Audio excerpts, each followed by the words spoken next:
Sveicināti! Atrodamies brīvības studijā, kur kā vienmēr cieņā tiek turēta vārda brīvība. Un šobrīd, protams, ir ļoti daudz aktuālas lietas, kas notiek pasaulē, un mēs uzskatām, ka ir jāparunā par mieru. Un šodien mums būs tādas miera sarunas. Mums ir šeit miera zīme, un par to pavaicāšu tev, Oļeg, jā, īsti. Lai tu vienkārši pastāsti tā saviem vārdiem, kas tas ir. Ļoti interesanti. Mēs esam praktiski, mums ir blakus miera zīme, kas nāk no Hirosimas. Viņa nav. Tas ir Hirosimas miera zīme. Viņa atnesa šeit no Hirosimas Japāņu, atnesa uz Latviju 2004. gadā. Šitāds zīmes ir 250 000 visā pasaulē. Ļoti daudz ir ASV, ļoti daudz ir Japānā. Šitāda miera zīme, tas ir tāds staps, kas atgādina pa mieru. Viņi ir Kambodžā, viņi ir Sarajevo, viņi ir Krievijā, arī ir Krievijā pat ir, ja. Viņa ir Amerikā, visur, kur bijuši kari. Un tādas zīmes liek, tas ir garīga zīme. Pirmā zīme tika uzlikta Valmierā 2004. gadā. Šeit atbrauc Japāņi, un kad viņi liek, viņi neierok. Viņi nāk zemē, viņi neierok vienkārši zemē. Tur ir savs rituāls, kad cilvēki nostājās riņķī un skaita lūksnes 160 valodās. Tā ir garīga zīme. Garīga zīme, tas ir domāt mīlestību. Un arī tāda ir arī Lietuvā, piemēram, ir Krustkalnā tāda. Latvijā viņi ir arī Bruknā, ir tāda garīga vieta Brukna. Tur tāda miera zīmīte ir Ventspilī. Valmierā ir Rīgā Jēkabpils ielā pie skolas, ko arī iesvētīja Japāņu 2005. gadā. Tad ir Rojā, bija tāda zīmīte Pavilos doma, viņi baidās tagad uzlikt atpakaļ. Bija tāda zīmīte Kuldīgā, viņu vietas atjauno, kur viņus liek arī, un viss uzlikt 20 gadu atpakaļ. Un arī Kuldīga arī baidās viņu atjaunot. Un kā tik nesanāk kaut kas, jā. Bet tā doma ir, ka viņus ir iesvētījis Dalai-Lama, Romas pāvests, vairāki politiķi, vairāk domas vadītāji, Ķelnē, piemēram, tāda zīme arī ir. Tā kā par to varētu ļoti daudz runāt, bet tā doma ir tā, ka vajag nest 21. gadsimts, un ko tad 21. gadsimtā vajag nest vispār pasaulē? Ko mēs varam atnest 21. gadsimtā pasaulē? Un ir tā, ka mēs jau varam, mums jau nav īstenībā pasaulē tums, ir tikai gaismas trūkums, jā, un mums jau arī pasaulē nav augstuma, jo tikai ir siltuma trūkums. Ja? Un, ja mēs runājam par garīgām lietām, pasaulē nav ļaunums, ir tikai mīlestības trūkums. Un šīs ir šīs zīmes moto. Tā nav cīņa. Mēs runājam par to, ka mēs ienākam 21. gadsimtā, mums jānāk šī gadsimtā nevis ar kariem, nevis ar naidu, mums jānāk ar mīlestību. Jo cilvēks dzimst mīlestībā, nevis naidā. Un vispār cilvēks pastāv tikai tāpēc, ka starp diviem cilvēkiem pastāvē mīlestība. Vismaz kaut kā tā. Tāpēc mēs esam tādā, varbūt tuvāk šodien tādā garīgā pasaulē, kas ir miers kā tāds. Aizdomāties dziļāk, jo katrs cilvēks kaut ko izstaro kaut kādu enerģiju. Un ja tā enerģija ir mīlestības enerģija, miera enerģija, ja, tad arī pasaule būs mierīga un pilna mīlestības. Tā kā viss atkarīgs pamatā no mums katra. Tas ir pirmkārt. Varbūt tā, Andrejā. Jā, tu minēji tādu lietu, ka dažās vietās baidās atjaunot šo zīmi. Ja? Mēs dzīvojam šobrīd ļoti pretrunīgā tādā informatīvā vidē, kas tad galu galā notiek, vai cilvēki tagad baidās no miera, jā? Aivi, varbūt tu? Te nesen bija tāds presē, tad, kad raksta par to, kas pasaulē tagad notiek, turpat bija tādi raksti atklāti mūsu pašu medijos par to, ka ir kaut kādi notikumi, kas var apdraudēt karu. Tieši tā tas tika pasniegts, kad bija tās runas par Ameriku un par to, kas tagad notiek, ka tur vajag to palīdzību sniegt par katru cenu, vai cik tur cilvēki iet bojā, un ja to nedara, tad tas apdraud karu. Tas bija tieši tāds, tiešā tekstā bija tāds TV-netā, laikam, tāds raksts. Lūk. To izlasot, radās tāda pavisam jocīga sajūta, kur pie velna mēs vispār dzīvojam, kādā pasaulē. Ja var uzrakstīt tādā tekstā, ka ir kaut kādas darbības, kas apdraudēs karu, tad, protams, ka tie, kas to raksta, tur jau ir jāsaprot vispār, kas pasaulē notiek, un tā ir ļoti plaša tēma. jo vai tas miers iestātos, vispirms jau ir jāsabrūk tai sistēmai, kas dzīvo uz kara. Un te var runāt par to, ka faktiski jau visu cilvēks pastāvēšanas vēsturi kariem ir bijusi ļoti liela nozīme. Caur kariem notiek viss, notiek pasaules pārveidošana, citādas kārtības, jebkas sākas caur revolūcijām, asinīm, un tad, kad visi izpūcās, nomierinās, jebkāds dabū pa galvu, kurš ir iesācis, tad iestājas miers uz kaut kādu laiku. Jo tā vienmēr ir bijis, ja? Visu laiku tā ir bijis. Šobrīd ir sanācis tā, ka mēs dzīvojam, ja tā ģeopolitiski to runā, ir tāds laikmets kā Pax Americana, kurš ļoti strauji brūk. Tas ir saistīts ar to kārtību, kāda bija pēc Otrā pasaules kara, kad it kā vienojās valstis, ka nekad vairs nedrīkst pieļaut lielu karu, nekad vairs nedrīkst pieļaut masu slepkavības un tādas lietas. Un ka Amerika ir tas, kas nodrošinās, vai tā nenotiek. Kā izrādās, tad viss tas ir bijis meli, jo visu šo 70 gadus tāpat Amerika to vien ir darījusi, kā sponsorējis visus iespējamos karus, meklējusi kašķus, līdusi visur iekšā. Šobrīd finansē vairākus karus, jā, kā mēs to redzam.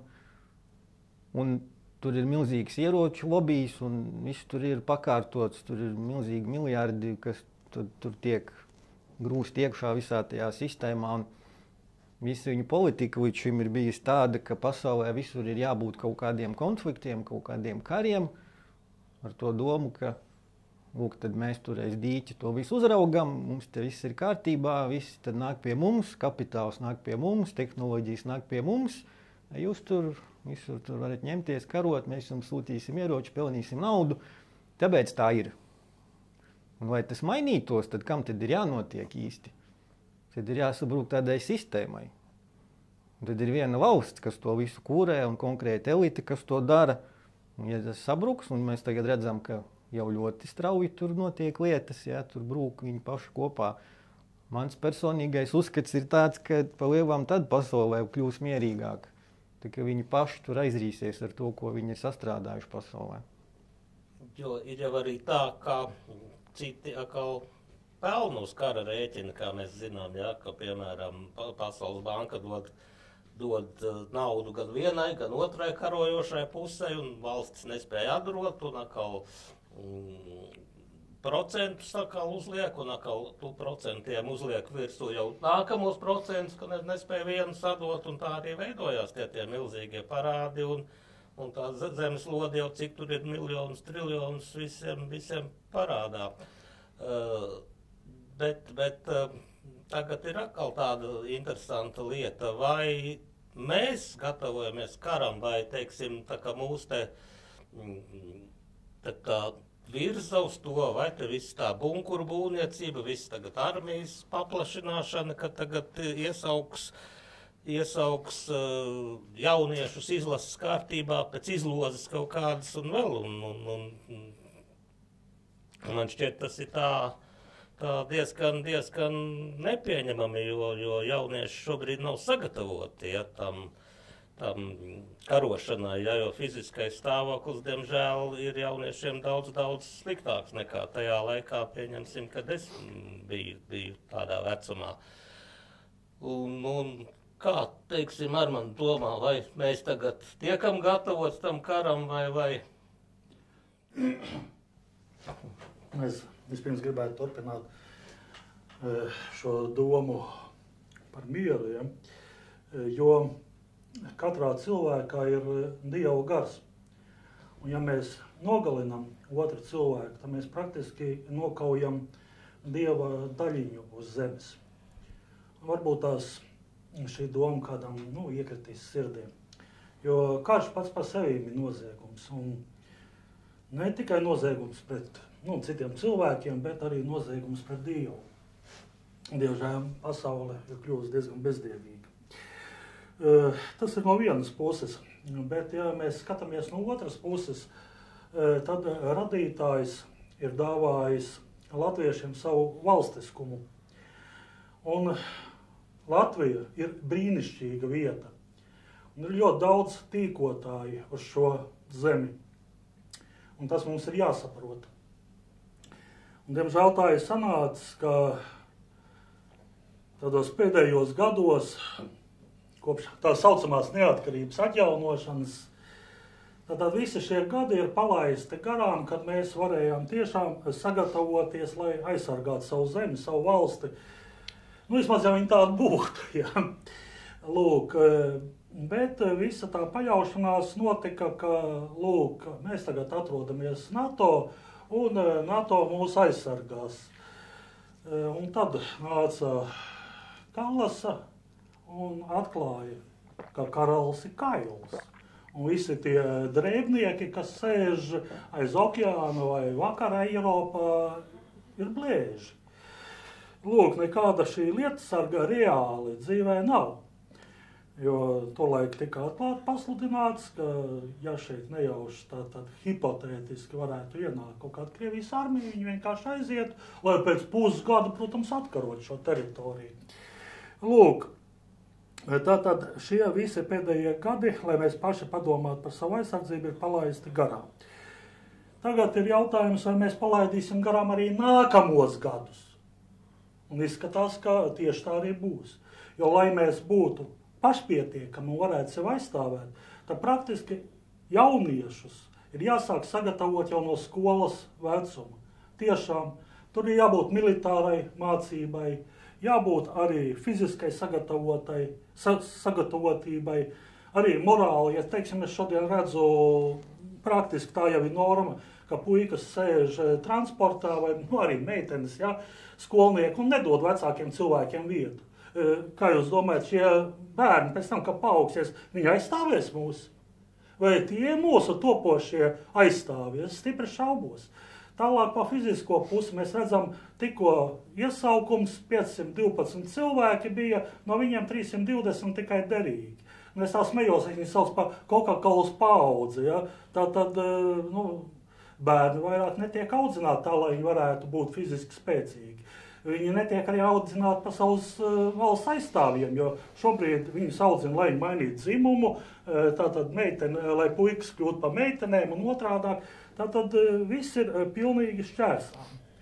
Tātad šobrīd būtu jāsāk, tas varbūt tās no nulles patiesībā. Tad mēs varētu domāt, ko iesaukt. Mēs šodien praktiski iesaucam tādus zaļknābis, kas nespēs, pat ja gribēs mūs aizstāvēt. Bet tie 1700 no 11 valstīm sabraukušie leģionāri, teiksim tā, armīnieki no svešām valstīm, viņi varēs nostāvēt pretīm karaspēkam. Ja šobrīd, teiksim, tas pats Zeļenskis saka, ka viņam tur ir 800 000, tas tā viņu vārdiem sakot karavīri, mums te 1700 tad nosargās Latviju. Tās ir muļķības. Līdz ar to izrādās, ka tās aizsardzības mums nav. Bet ko mēs varam darīt? Tātad pirmais punkts bija sākt jau no mazām dienām bērnus apmācīt.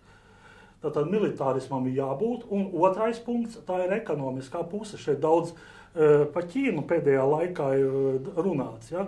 Bet ja šajā gadījumā Latvija piesaistītu Ķīnas, piesaistītu, teiksim, arābu kapitālu, kuri šajā gadījumā ir salīdzinoši, teiksim tā, draudzīgi, ne Krievijai, bet neitrāli, un pārstāv tā saucamos globālos dienvidus. Tad, teiksim, blakus Krievija vairāk kārtīgi padomāt, vai ir vērts iebrukt valstī, lai tādā ziņā kaut kādīgi traucētu šim kapitālam. Ja mēs iegūtu zināmu aizsardzību arī ekonomiskajā ziņā, taču par to neviens nedomā. Ja? Šobrīd tikai kaut ko, kā te pareizi saka, ārpolitiķi ēd tikai savu maizīti pa velti. Ja? Tas ir par šo tēmu, teiksim.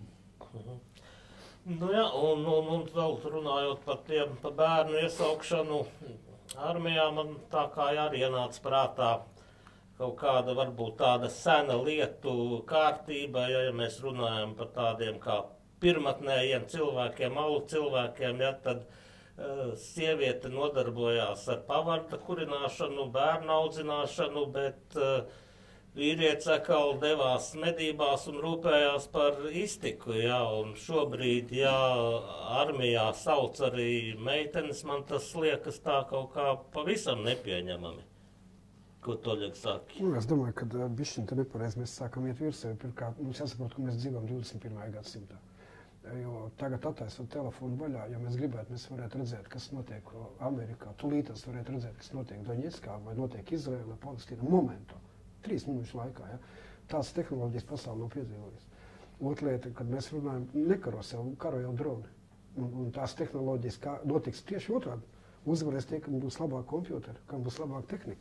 Bet tā Dievs mums iemet pavisam citā plāksnē, jo mēs dzīvojam materiālā pasaulē, un jebkurš karš paliek tik dārgs, un kara ieroči paliek tik dārgi, ka tas ieguvums, ko tu dabū atpakaļ, viņš neatspēlē to, ko tu iegūst karojot. Iznāk tā, tie, kas karo, tie zaudētāji. Un tie, kas no malas finansē, tikai tie var būt vinnētāji. Un šodien, ja, piemēram, ja mēs runājam par karu, tuvākais karš mums ir vairāk cipari par Ukrainu, tur aiziet 1 miljārds dienā. 1 miljārds dienā tika izšauts gaisā. Ja? Tad varat iedomāties, ka mūsu budžets, Latvijas budžets ir 16 miljārdi. Ja mēs apturam karu Ukrainu, apturam karu uz gadu, tad 24 valsts, arī Latvija, uz gadu dzīvo paradīzē. Ko nozīmē, ja jums uzdāvina valsts budžets, 25 valstīm var uzdāvināt valsts budžets. Tas nozīmē, ka jebkurš Latvijas iedzīvotājs saņem nevis 1000 uz rokas, viņš saņem 1600 uz rokas. Tas nozīmē, ka visas preces, kas tiek tirgot Latvijā, ir 20% lētāks. Visas. Jums nav jāmaksā nekustamo īpašumu nodokli, jums nav jāmaksā CSDD, bet viss darbojās tieši tā, ka viņš darbojas. Armija darbojās, skolās skolotāji darbojās, visi saņem algu. Bet padomājiet, ja katrs Latvijas iedzīvotājs, ja viņš saņem uz rokas 1000, viņš saņem 1600. Ja? Jūs saprotat, ka gadu laikā tās 25 valsts, viņas būtu plaukstoši. Tīri vienkārši paņemiet pa kalkulātoru. Izrēķiniet, ka jums nav jāmaksā nodokļi vispār nekād, jo tas ir nauda, kuru var uzdāvināt uz Freju. Mums nekad neko uz Freju nedāvina, jo mums aizdod. Saprotiet, šeit lūdzu, beidzam karot, uzdāvinām to naudu. Par to runāja ļoti interesanti cilvēki, piemēram, par šito tēmu ļoti interesanti runāja Lukašenko, kuru neviekad neparāda. Viņš runāja Saudarābijā zaļā konference par globālo klimatu. Šeit, mīļie draugi, jūs esat notērējuši Afganistānā tik daudz naudu, ka visa planēta varētu būt, mēs dzīvot tā kā paradīzē. Jo, ja mēs, piemēram, runājam par Ameriku, jūs runājat daudz Ameriku, dabīgi kā amerikāņiem cik var ir. Jo iedomājieties, ka 20. daļa no Amerikas budžeta Amerikas aiziet karam. Jo, piemēram, karš Afganistānā izmaksāja Amerikas nalogu, kā nodokļu maksātājiem veselu gadu budžetu. Jo Amerikas budžets ir 10 triljoni dolāru, un tikpat daudz, 7-8 tika ieguldīts Afganistānā. Būtībā nauda tiek izvērts vajā. Tas nozīmē, ka 10. daļa no amerikāņu naudas vienkārši tiek aiziet kaut kur. Vispār nekur, pat ne Amerikā. Labi, viņi tur Amerikā tērēt, Meksikā un tā tālāk. Tas nozīmē, ka katru 10 no 100, katru 10 dolāru tiek aizsūtīti kaut kur, nezinu kur, gaisā. Un dabīgi, tie amerikāņi, amerikāņi māk skaitīt naudu. Mēs neskaitām naudu, mēs nerunājam par cipariem, neviens. Mēs runājam Krievas stūbie, amerikāņi. Pagaidu, draugi, mīļi, kāpēc mēs tā runājam? Izraukam kalkulātoru, paskaitām, cik tas viss maksā, cik izmaksā Latvijas budžetam. Amerikas budžetam tā ir nenormālā nauda. Un amerikāņi sāk domāt, kāpēc, kas notiek? Mums nav naudas uzcelt meksikāņiem žoks, mums nav ko naudu palīdzēt bezpajumtīgi, mēs esam stiprākā valsts, mums nauda ir īstenībā dafigā, bet mēs finansējam kaut kādu Ukrainu, mēs finansējam kaut kādu Afganistānu, paldies Dievam, tā Izraela bišķiņ tuvāk, viņiem ir tuvāk sirdī tā Izraela. Tagad viņam jāfinansē Izraela, tad viņiem un Amerikā cilvēks skaita naudu. Mums Latvijā lielākā problēma, ka mēs negribam skaitīt naudu. Mēs neskaitām. Tur kā viņš kaut kāds apzog, mums kaut kāds ministrs, kas apzog, kas sīkums un tā tālāk. Ja, piemēram, es Latvijā kādam uzprasītu, ko nozīmē vispār, ko nozīmē 1 miljārds, cik tas ir? Viņi nezina, cik ir miljārds. Viņi nesaprot, ka 1 miljārdē ir 1000 miljārdi. Cilvēki nezina. Viņi vienkārši, es domāju, ka mums vajag cilvēks izglītot kalkulātoru. Ko nozīmē nauda, kā viņi rodās, kurienes rodās nauda, kāpēc jāmaksā tik milzīgi procentu pa aizdevumiem. Tāpēc, ka nav, tagad taisa skolas ciet. Kāpēc taisa ciet? Viņi jau negrib. Tu domāji, jo tās visi tie ministri, briesmi grib tās skolas aiztaisīt ciet. Patiesībā nē. Neviens jau cilvēks negrib. Normāls cilvēks psihiski, kuram nav bišķiņ tur kārtībā, Visi normāli cilvēki grib, lai tās skolas būtu. Naudas tev nav. Par ko tu skolas uzturēsi? Par ko tu maksās tiem učikiem? Kā tu apmaksās komunālās? Mēs tik mūdam. Es domāju, ka problēma. Ņemiet kalkulators, rēķiniet. Kas kur nozag, kāpēc nozag? Ir sevišķi valsts nav, tā ir kopēja nauda. Un kāpēc par to nekas nenotiek? Kāpēc tu vari zakt valsts naudu, tu vari dzīvot forši un brīvi, un tu esi slavens, populārs cilvēks. Tu nozauc kopēja naudu, tu nozauc no bērniem, tu nozauc no pensionāriem, bet, piemērs Kariņš. Mēs bļaustam, ka mēs ļoti pārmetam cilvēkiem, jūs tur Krievijā, jūs tur Ukrainā, Ukrainā, tur otrā. Jūs tur nevarat nomest savus vadoņus. Kādi mēs paši esam? Mums Kariņš visu Latviju uzlika uz ausīm, visu Latviju uzlika uz ausīm. Jā, viss kārtībā, forši tagad ir ārlietu ministrs un ārlietu ministrijas vadītājs. Jā. Tas ir ļoti vienkārši elementārs piemērs, varbūt tā. Protams, tur ir milzīgas summas, kas tiek tērētas, lai cilvēki karotu, pirktu tankus un tā tālāk. Jā. Bet kaut kā jāņem vērā arī tas, ka cilvēki ir pazaudējuši kaut kādu analītisko domāšanu. Viņi vienkārši primitīvi pieņem, ko saka vienas vai otras puses propagandas avoti. Ja? Un tas, ka tās attiecības tiek risinātas ar tankiem, man liekas, ir diezgan šausmīgi. Man varbūt tur jāmaina kaut kas tajā domāšanas veidā. Es tā domāju, ka kaut kā jāpāriet pilnīgi savādākā līmenī. Aivi. Es vēl gribēju pateikt, atgriežoties pie tās tēmas par to aizsardzību, kas te tika minēts, kas vispār ir, kas nav, kā pasaulē tas notiek. Tagad jau par to informāciju, kurš var iepazīties, par to raksta arī rietumos, viņa prese. Un kāpēc mums tā izloze, un kas ar to fizisko sagatavotību notiek ikvienā valstī, tai pašā Amerikā, tur ir skaidri pateicis, ka viņiem trūk 60,000 iesaucamo, tāpēc, ka neviens neiet. Ar visiem tiem labumiem, bonusiem, kas tur ir. Britu armija arī ir tur ļoti liels deficīts, nav cilvēku. Vācija armijā bardaks ir par to atklāti rakstīja, tur nekas nestrādā, cilvēku nav, tur nav vispār. Britu armijā tur, tas ir ar visu to, ka faktiski visur ir noņemti jau visi tie, kādreiz tagad tas smieklīgais fakts bija tāds, ka Britu armijā tur bija 300 gadu sens aizliegums ar bārdām nākt. Armijā, ja tādus neņēma un vēl tur visādi parametri, nerunājot par fizisko sagatavotību, viss ir pazemināts jau līdz minimumam, viss ir atļauts, jau visi tur geji, lesbietes, transgenderi, visi var nākt un neviens nenāk vienalga. Vai tāpēc vien, ka tai pašā Amerikā tagad jau katrs 5. no tās jaunās Z paudzes sevi identificē par kaut ko citu, nevis par vīrieti vai par sievieti, un sakot, nav jau kas vairs karo, reāli. Un tā otra lieta, kas mums ir, ka mums ir tie eksperti, kas aizgūtnēm stāsta visādas lietas, kas un kā notiek, ja tur zinat, ko mums te rāda. Un tāpat laikā neviens no viņiem un vispār rietumos, mans personiskais secinājums, cik es zinu par to, kāds vispār šobrīd ir modernais karš. Tas ir pilnīgi kaut kas cits, nekā bija vēl pirms gada vai 2, jo visa tā apmācība, kas šobrīd notiek, rietumu valstu armijās, viņi ir balstīti uz vakardienas karu. Tobiši uz to, kā tas bija Otrā pasaules karā, kad kaut kādas cilvēku masas, tur iet tanki, brauc, lidmašīnas lido, tur bombardē, viss tālāk. Patiesībā viss notiek pilnīgi citādāk. Tagad ir tie droni, tagad ik viens cilvēks, kurš pabāž galvu, uzreiz viņu atrod un tad tur noklāja visu to ar artilēriju. Ja 2 cilvēki kopā, 5 vispār atrasties nedrīkst. Jo momentā tur ir, un kad vēl tie gudrie droni, kas savā starpā sazinās, tas bars tur klaiņo un atrod katru peli. Tāpēc jau tur viss tā notiek tik lēnu. Un tad vēl ir elektroniskās šitās te lietas, kā viņi tur viens otru bloķē un ko visu to dara. Par kaut ko tādu vispār nav ne jausmas, mums šeit, kā tas īsti ir. Vai mums ir kaut viena ierīce, kas spēj to dronu bloķēt, vai mums vispār ir kaut kāda radari, kas viņu spēj fiksēt, mums ir žoks. Paldies. Ja.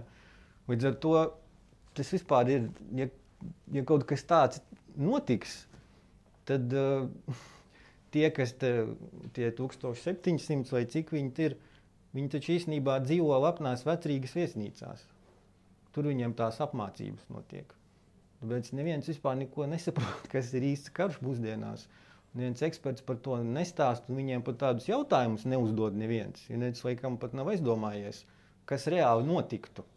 Un kādas tehnoloģijas, tad, ar ko mēs pret to? Nu, tas ir tas, kas tur vēl bija. Par to domāšanas varbūt veidu, kā teiksim, ka kaut kas jāmaina ir tieši cilvēkos. Tas jau gan ir katra individuālās apziņas jautājums un kolektīvās apziņas jautājums, bet principā jau pasaulē ir jau tāds teiciens, ka, ja gribi mieru, tad gatavojies karam. Jā, bet ir arī otrs teiciens, ir daudz gudru teicienu, ko vajadzētu atcerēties. Piemēram, bija tāds Mannerheims, somu karavadons, kurš teica to, ka, bet ja vispār gribat aizsargāt, vai jūs gribat vai valsti aizsargāt, tad vajag radīt to, ko kāds grib aizsargāt. Vai šī ir tāda? Es nezinu, daudziem ir tāds jautājums, droši vien radīsies, ko tad mēs te vispār, ko mēs sargājam. Un kā bija tā ziņas par to, ka valdība privātās lidmašīnās pirmā tīsies projām, tad tā ir kā ir.